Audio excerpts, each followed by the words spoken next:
Manong, ano ho yan? Manong? Ano nga yan? Oo! Ako nalalagig pa eh. Oh, May karpat tsaka tilapia. Oh. oh kalaki ba naman niya ha? Ba yun oh? Baka naman. Yan. Ay. Ko? Tagi mo. Sinampalo. Wala!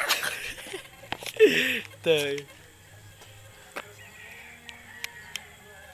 Ba't magkakalaki na rin? Busog na busog ang aking pamilya na rin. Ay. Ay masarap na rin iihaw ko. Wari ko eh.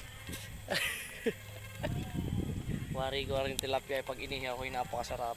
Ang karpa eh. Malaman. Ngayon ko pala matitikman eh. Tamo. Ang laki na no.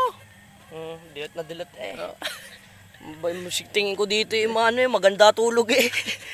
Walang Dilat eh. kaibag-aibag eh. Sana'y di magmali. Anong breed ba niyang karpa niyan? Ito yung karpa. Flash karpa, nowhere to go. Mabilis sa kata yan eh.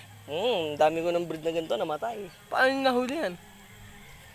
Ano, isang linggo ko pa ito inaabangan eh. Medyo set na ako ng trap eh. Alam ko na doon pupunta. Dakip, naglagay lang ako ng taling gaganyan lang kahaba. Yun, sumabit sa ganito. Sobrang bilis niya. Sumabit lang yan. Yun yung tali eh. Dinagis ko lang yun sa dagat. Eh, sobrang bilis, di na malayan. Eh, tilapia inadaanan lang, ay sumabit din. Eh, mabilis nga eh. Patay yun. Kaya ganyan.